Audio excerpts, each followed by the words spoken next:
타이스의 명상곡은 프랑스의 유명한 음악가 마스네가 만든 오페라에 나오는 음악입니다. 이 타이스라고 하는 오페라가 있는데, 그것은 원래는 그 프랑스의 유명한 노벨상을 받은 작가 아나톨 프랑스가 지은 이 무희 타이스, 춤추는 여자 타이스에 대한 소설을 이제 이 오페라로 만든 것인데, 그 내용이 이렇습니다. 주 4세기경에 저 이집트의 사막에서 수도를 하던 수도가 있습니다. 아타나엘이라고 하는 수도가 있었는데, 아주 젊지만은 경건하고 거룩한 수도사였습니다. 그런데 그가 한 번은 계시를 받는데, 그 당시에 아주 큰 도시였던 알렉산드리아에서 아주 뛰어난 미모 또 춤으로 사람들을 현혹하고 그러는 그 아주 고급 창부, 이 타이스에 대한 환상이 보이면서 그 여자를 속세에서 구출해라 하는 계시를 받습니다. 그래서 그가 이제 알렉산드리아로 가죠. 가서 그 여자에게 이 세상적인 쾌락 이런 것은 잠시니까 다 벗어버리고 하나님을 섬기는 기쁨을 누리자, 그렇게 권고합니다. 그렇지만 타이스는 세상적인 사랑과 쾌락 외에는 기쁨이 없다 하면서 이 아타나엘의 청을 거부합니다. 오히려 그리고 이 아타나엘을 유혹하려고 합니다. 그럴 때에 이 아타나엘은 아주 강하게 유혹을 거부하면서 이 여자로 하여금 계속해서 거기서 나올 것을 강권합니다. 그럴 때에 그 오페라로 보게 되면 1장과 2장 사이에 이 음악이 다 흐르면서 나오는데, 바로 그것은 이 타이스가 사실은 그런 환락세계에 있지만은 그의 마음 한구석에는 뭔가 그러한 그 허무감을 느끼기 때문에 이제는 사랑이냐 신이냐 아니면 육체냐 영혼이냐 하는 건 갈등, 그리고 이 아타나엘로 하여금 이 여자의 유혹을 물리치고 반드시 이 여자를 죄악에서 구출하겠다라고 하는 강한 종교적인 열정을 가진 것을 표현하는 그런 음악이라고 볼 수가 있습니다. 나중에 이 타이스가 정말 마음에 변화받습니다. 이런 생활을 청산하고 나도 하나님 섬기고 싶다. 그래서 이제 이 아타나엘의 그 청을 들어주면서 같이 그 모든 걸 다 포기하고는 사막을 걸어가면서 이제 그 뒤에 있는 수녀원으로 향합니다. 가는 길에 너무나 그 사막길에서 고통스럽고 힘들지만은 원망하지 아니하고 가다가 오아시스를 만나서 그 야자나무 아래에서 쉬었다 가면서 대화하면서 그렇게 해서 이제 마침내 그 수녀원에 도착합니다. 그럴 때에 이 수녀원장에게 이 타이스를 이제 데려주고 자기는 떠나와야 됩니다. 그때에 이 아타나엘은 이제는 영원히 헤어져야 되는, 영원히 헤어진다는 그 이별 느끼면서 마음에 굉장한 어떤 뭘 느끼죠. 다시 자기 수녀로 돌아왔는데, 수도원으로 돌아왔는데, 동료들은 그 여자를 이렇게 성공한 것에 대해서 굉장히 칭찬하면서 그렇게 축복하는데, 막상 이 아타나엘의 마음속에는 이 타이스에 대한 연모가 막 피어오르는 거예요. 잊을 수가 없는 그런 마음이 생깁니다. 밤에 잠을 자는데 꿈속에서 그 타이스가 보이고, 그리고 타이스가 죽어간다고 막 수녀들이 노래하는 게 막 들립니다. 견딜 수가 없어가지고 밤에 일어나서 그 사막을 가로질러 수녀원으로 달려갑니다. 타이스는 거의 죽음 상태에서 오히려 마음에 평화가 뒀는데 거의 죽게 돼서 그 무화과나무 아래 누워있고, 그리고 이 아타나엘이 가서 타이스의 이름을 부르면서 사랑을 고백해. 어렴풋이 이 아타나엘이 온 것을 의식한 이 타이스는 그동안 그 아타나엘이 자기한테 들려줬던 그 경건한 말들, 그리고 같이 사막을 걷던 그러한 일들, 그 야자수나무 아래에서 같이 있던 그러한 일들을 생각하면서 마음의 평안함을 느끼는데, 이 아타나엘은 사랑을 고백합니다. 그런데 그런 사랑의 고백이 이제는 타이스에게는 들리지 않고, 타이스가 손가락으로 하늘을 가리키면서 천국문이 열리면서 천사들이 꽃다발을 하나로 안고 미소를 지으며 나를 영접하네 라고 하는 그런 노래를 부르면서 이제 발밑에서 치고 가죠. 그때 이 나타나엘은 계속해서 타이스를 부르면서 사랑을 고백하면서 오히려 외치면서 옆에 이렇게 쓰러집니다. 그것이 이제 오페라의 끝이죠. 사실상 원래 이 아나톨 프랑크가 지은 그 소설 속에 보게 되면 이 아타나엘이 아니고 파프니스라고 하는 사람이 나오고요. 아주 수도성이 나오고, 그리고 나중에 마지막에 가게 되면은 이 파피니스의 얼굴이 애욕에 막 차가지고서 마귀로 변하는 그러한 장면이 나오게 되고, 수녀들이 흡혈기 하면서 막 도망가는 그런 내용이 나오는데 내용을 좀 바꾼 거예요. 아무튼 간에 여러분, 이 오페라가, 이 소설이 주는 교훈이 있습니다. 교훈. 그것이 무엇이겠습니까? 처음에 경건하게 살던 사람도 나중에는 타락할 수 있고, 처음에는 타락한 삶을 살던 사람도 경건하게 생을 마실 수가 있다라는 것입니다. 이 아타나엘은 타이스를 구출하긴 했지만은 나중엔 자기가 스스로 그 속세의 사랑에 빠져서 타락하게 됩니다. 그리고 그렇게 타락한 삶을 살던 타이스는 오히려 경건한 모습으로 하나님을 의지하면서 죽어가죠. 여러분, 여기서 우리가 정말 마음에 깊이 생각해야 할 것이 있습니다. 우리가 어떻게 생을 마감할 것인가 하는 것입니다. 어떻게 우리가 인생을 마감할 것인가. 평생을 경건하게 살다 할지라도 마지막이 추한 모습 보는 사람이 있고요. 평생을 추하게 살았지만은 마지막이 아름다운 사람의 모습이 있습니다. 그런데 여러분, 평생을 경건하게 살다 할지라도 마지막이 타락한 사람은 그 이전의 모든 경건과 거룩은 기억되지 않습니다. 그리고 평생을 그렇게 타락하게 살다 할지라도 마지막이 아름다운 사람은 그 이전의 모든 타락된 것이 기억되지 않는다는 거예요. 그것이 성경의 말씀입니다. 의인이 악을 범하고 죽게 되면 그 이전의 모든 의인은 기억되지 않는다. 악인이 나중에 회개하게 되면 그 이전의 모든 악은 기억되지 않는다 라고 하나님 말씀하고 있습니다. 우리가 어떻게 생을 마감할 것인가 하는 것 굉장히 참 중요한 것입니다.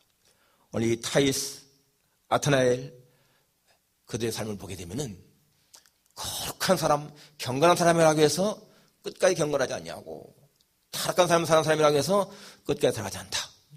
오히려 여러분, 아타나엘은 그 타이스를 구출했는데 자기가 빠지잖아요. 사도 바울도 얘기했습니다. 내가 남을 구원한 후에 내가 타락에 빠질까 두렵다 라고 했습니다.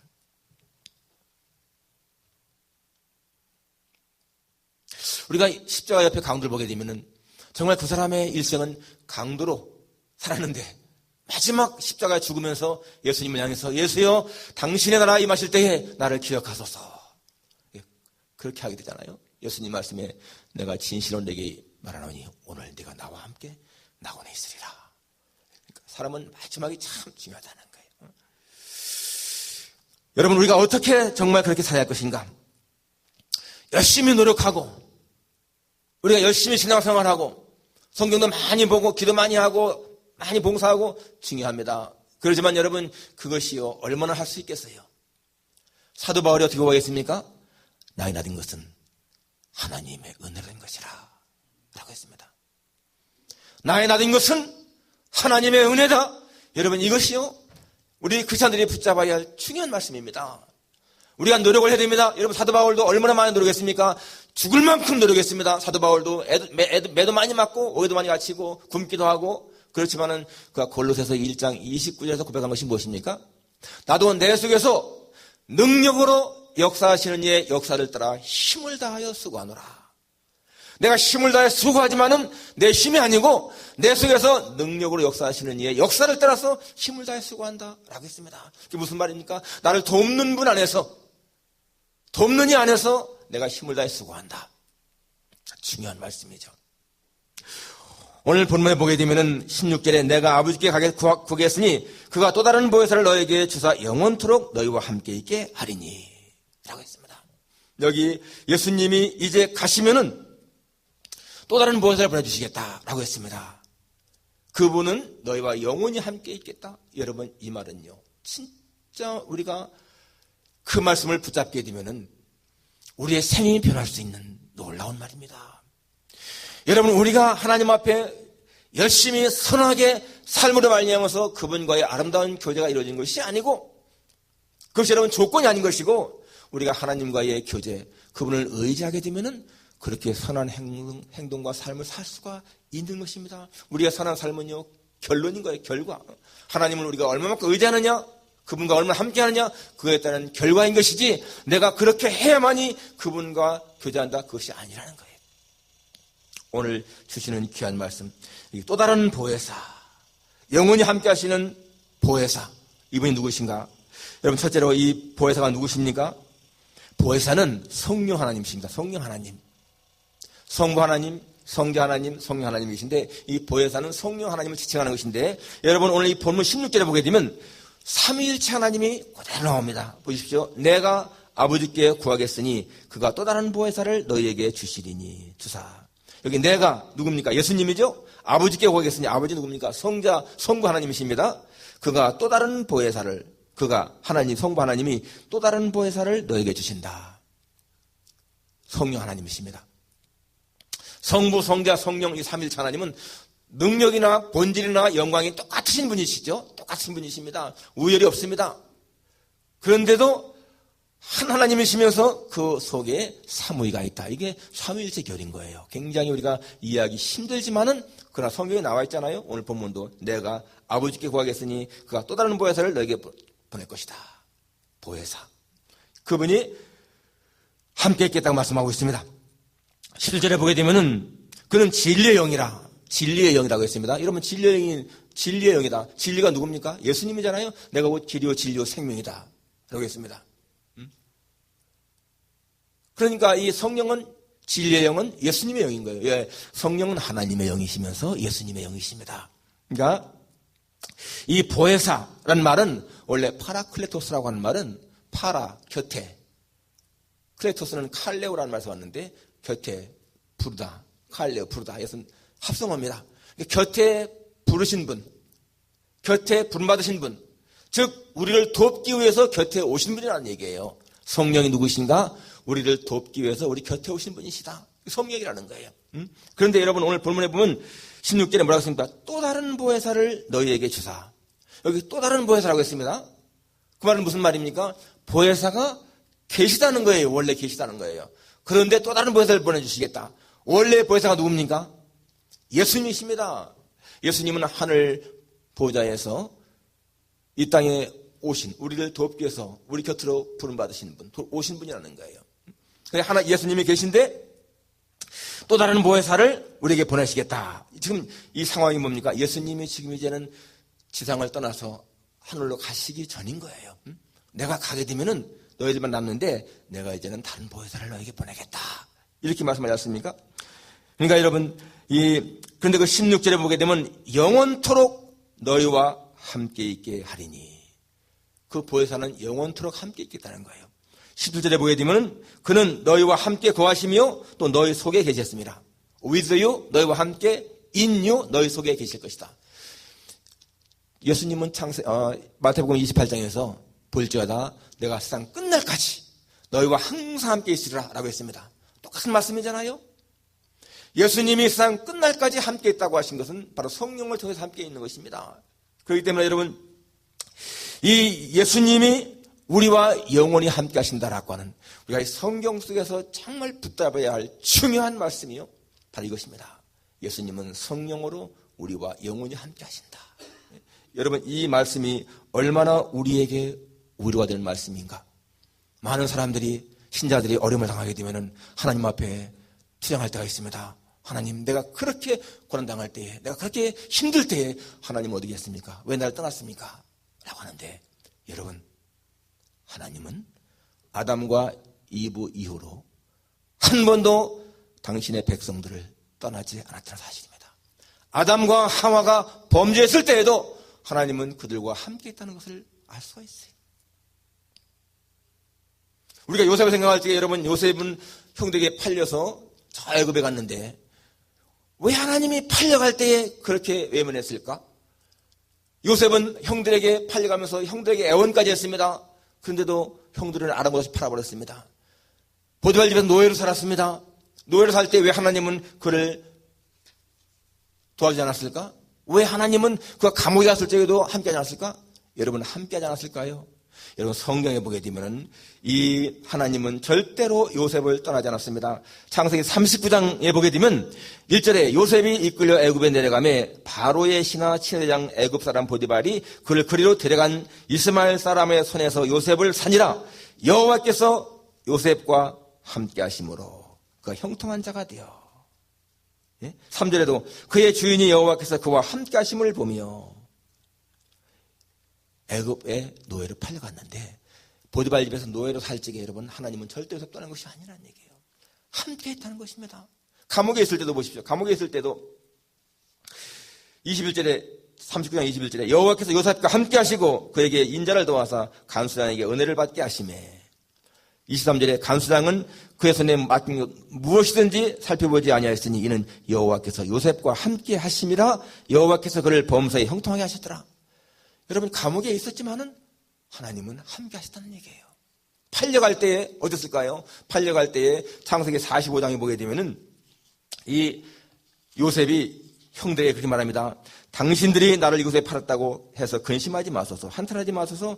하나님이 생명을 구원하시려고 나를 당신들보다 먼저 보내셨나이다. 그러니까 하나님이 보냈다는 거예요. 팔려갈 때도.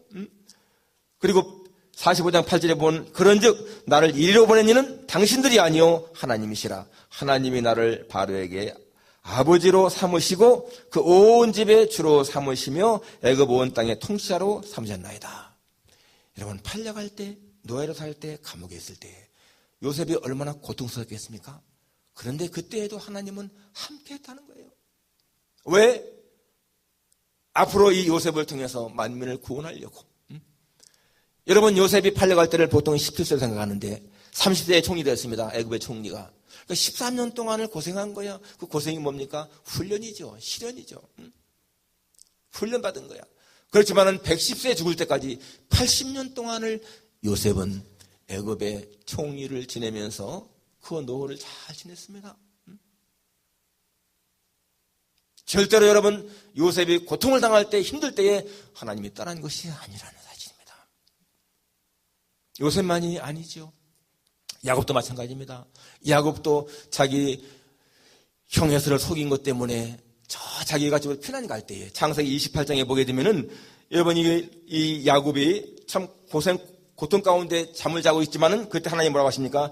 28장 15절에 내가 너와 함께 있어 네가 어디로 가든지 너를 지키며 너를 이끌어 이 땅으로 돌아가게 할지라 내가 네게 허락한 것을 다 이루기까지 너를 떠나지 아니하리라.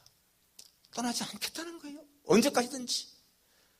야곱이 20년 동안 라반의 자기 삼촌을 섬기면서 못은 살았는데 그때도 안 떠났다는 얘기입니다. 나중에 다 재산을 가지고 돌아올 때도 하나님이 함께 했다는 거예요. 어떠한 경우에도 하나님은 당신의 백성을 떠나지 않는다라는 사실을 우리가 꼭 기억해야 됩니다.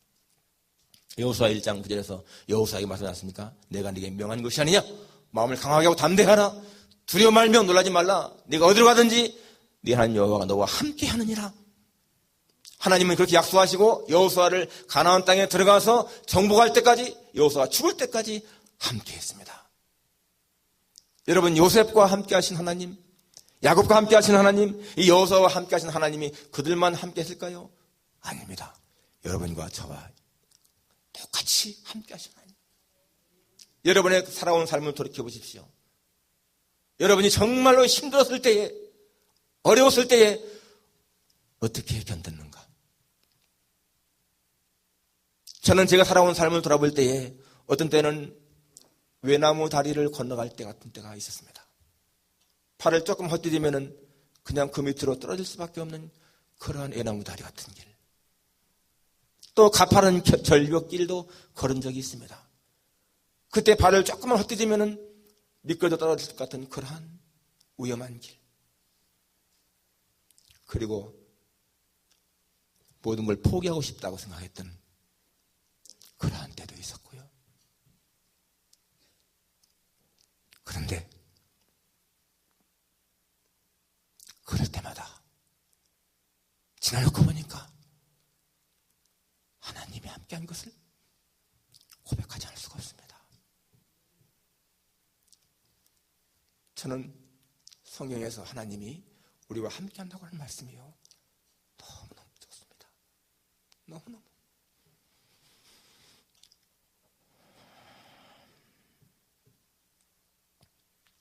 우리가 이 말씀을 붙잡게 되면은 아무리 힘든 가운데 있을지라도 우리는 절망할 필요가 없습니다.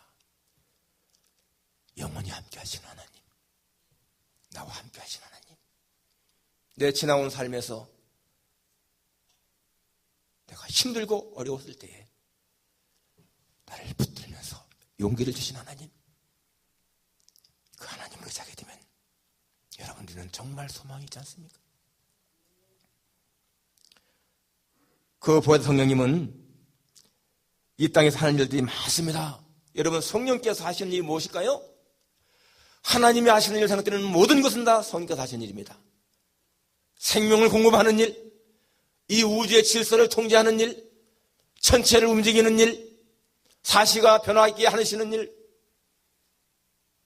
사람들 하면 예수님 믿게 하는 일, 예수님을 증거하는 일, 여러분, 모든 일은 성령께서 하시는 거예요.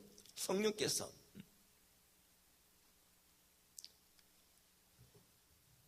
오늘 본문에 보게 되면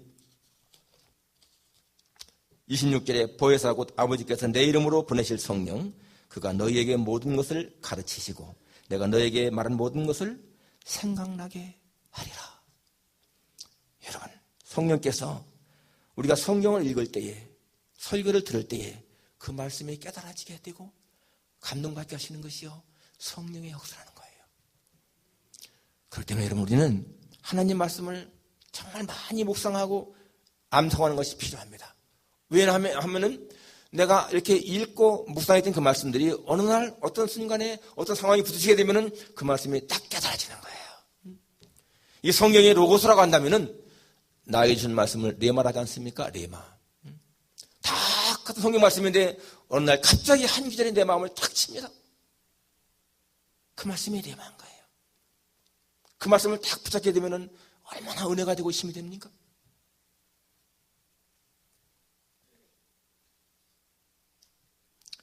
여러분, 하나님의 말씀이 깨달아지지 않으면 신앙생활에 재미가 없습니다. 어떤 사람들은 야, 저기에는 공부 많이 하는 사람들도 많고 변호사 많고 의사 많으니까 야, 정말 수준 높은 교회구나, 이렇게 말할 수가 있습니다. 그런데 여러분, 하나님이 보실 적에는요, 그것이 수준 있는 교회가 아닌 거예요. 하나님이 보실 적에는 무슨 학박사가 많고 수임 많은 사람이 많고 해서 수준 있는 교회가 아니고 정말 예수님을 구주로 깨달은 사람들이 얼마나 많은가, 정말 하나님의 말씀대로 살려고 하는 사람들이 얼마나 많은가, 얼마나 겸손하고 온유한 사람들이 많은가, 남을 용서할 줄 알고 포용성 있는 사람들이 얼마나 많은가, 얼마나 성령 충만한 사람들이 많은가. 여러분, 이것이 그 교회의 수준인 것이지 박사학위 받은 사람이 많고 변호사가 많고 의사가 많고 그것이 수준 있는 교회는 아니라는 거예요. 저는 우리 교회 여러분들 모두가 구원의 확신, 예수님만이 나의 구주라고 하는 확신 갖고 성경 말씀한 대로 마음을 다하고 목숨을 다하고 뜻을 다하고 힘을 내서 하나님을 사랑하고 이웃을 사랑하는 그러한 삶을 살고요, 성령의 열매가 많이 맺히는 그런 삶을 살고, 그것이 진짜 수준 높은 교회 아니겠어요? 그런 교회 되기를 축원합니다.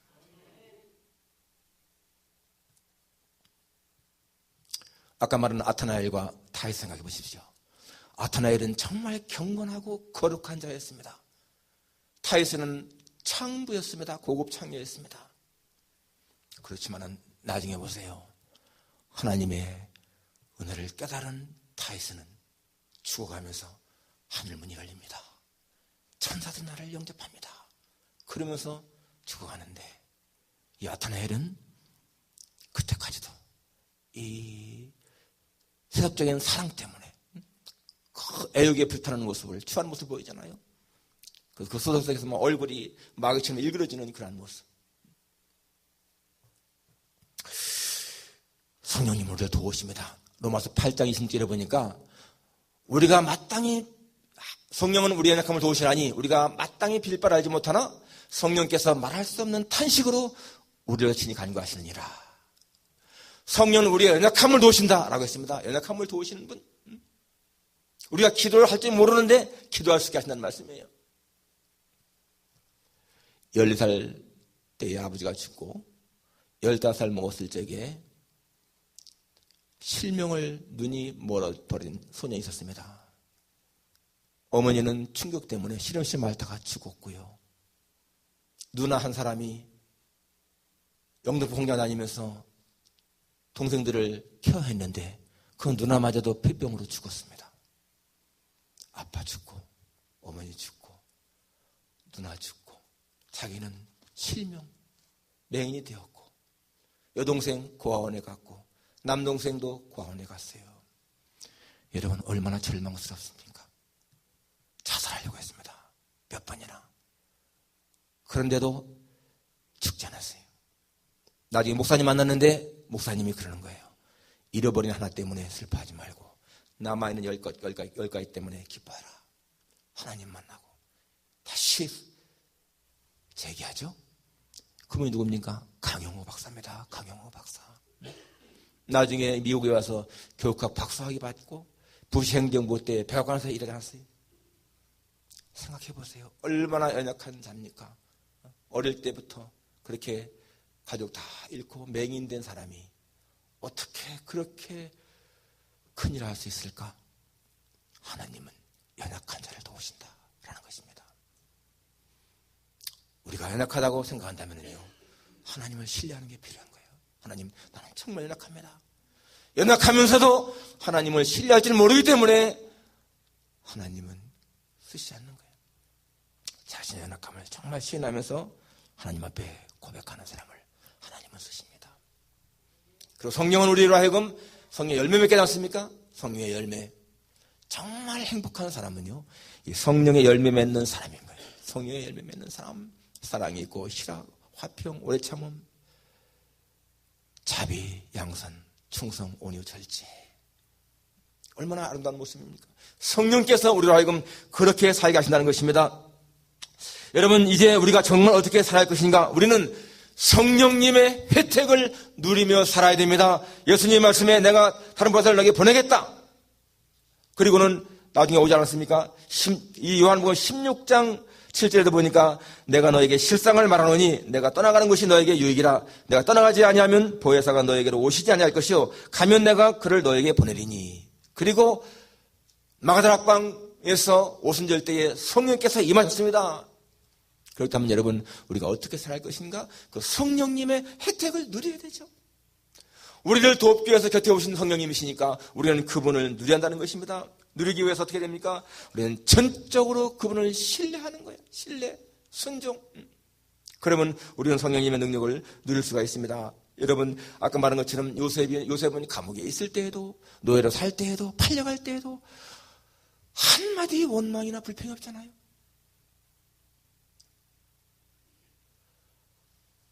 그가 팔려갈 적에는 앞으로 자기가 총리 될 건 몰랐을 거예요. 그렇지만은 그의 마음속에는 하나님 주신 꿈이 있었습니다. 꿈. 요셉이 꿈을 꿨잖아요.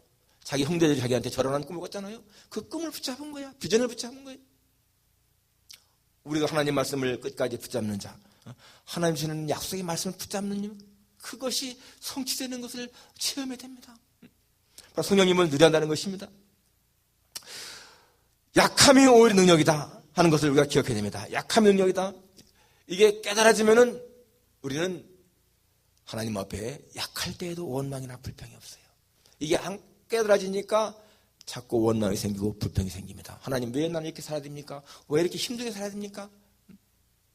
그러나 여러분, 상황이 똑같다 할지라도 하나님이 나와 함께하는 것을 확실하게 깨닫게 되면요, 불평이나 원망 대신에 감사, 기쁨이 생기는 거예요. 사도 바울 보십시오. 육체의 가시 때문에 괴로워했지만은 나중에 내 은혜가 족하다라고 한 그 말씀이 깨달아지니까 어떻게 했다고 했습니까? 기뻐했다고 했습니다. 자기 약함이 오히려 하나님의 능력이 머무는 통로가 됐다라고 고백했습니다. 우리가 이렇게 하나님이 나와 함께한다는 것을 깨달아지게 되면 우리 마음속에 평안이 생기게 되고요, 마음이 부드러워지는 거예요. 딱딱하게 약하게 굳어진 마음, 돌 같은 마음이 단비에 젖은 흙처럼 그렇게 부드러워지고요. 사람들이 사랑스럽게 보이는 것이고, 하나님의 말씀이, 그 계명들이 고역이 아니라 기쁨이 됩니다. 오늘 주님 말씀했습니다. 15절에 너희가 나를 사랑하면 나의 계명을 지킨다. 21절에 나의 계명을 지키는 자라야 나를 사랑하는 자다. 또 23절에도 나를 사랑하면 내 말을 지킨다. 여러분, 하나님의 계명이 지금도 고역처럼 든다, 힘들다라고 하면은 아직 하나님에 대한 은혜 모르는 거예요. 그런데 하나님의 계명이 내게 기쁨이 되고요, 감사가 되면은 하나님을 깨달은 겁니다. 그때는 진짜 하나님의 사랑을 내가 깨닫고 그 즐기는 거예요. 여러분이 그럴 때에 우리의 삶이요, 모든 문제가 풀리는 것을 경험하는 거예요. 꼬이기만 하던 문제들이 그럴 때에 하나하나 슬슬 풀립니다. 그리고 정말 사는 것에 대한 기쁨을 누리지 않습니까? 여러분, 우리는 이 성경 속에 나타나는 하나님의 능력을 눈으로 보기만 할 것이 아니고 내 생활 속에서 누려야 됩니다. 나와 함께 하시는 것을 진짜 마음에 확신하면서 누려야 되는 거예요. 지금도 주님은 나와 함께 하신다. 여러분, 하나님의 나라는 미래적인 것만이 아니고 현재적인 것, 이 땅에서도 우리가 누리는 것. 그러니까 하나님의 나라가 이 땅에 실현되는 사랑의 공동체가 교회 아닙니까? 우리는 교회 속에서 삶의 기쁨과 만족과 행복을 누려야 되는 거예요. 앞으로 갈 천국에서 당연하지만은 이 땅에서도 우리는 그런 행복을 누린다는 것입니다. 여러분, 주님 말씀을 기억하십시오. 내가 영원까지 너와 함께 할 것이다. 내가 영원토록 너를 떠나지 않을 것이다. 어떠한 순간에도 우리를 떠나지 않냐 하시는 하나님을 확신하면서 살아갈 때에 우리는 아까 말한 다윗처럼 마지막 숨을 거둘 때 하늘이 열립니다. 하늘문이 열립니다. 천사들이 나를 향해 미소를 지으며 영접하네요. 그런 노래 할 수 있지 않겠습니까?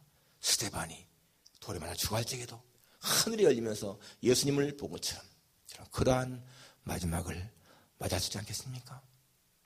영원까지 함께 하시는 성령님을 확신하며 살아가는 여러분과 제가 되기를 주님의 이름으로 축원합니다.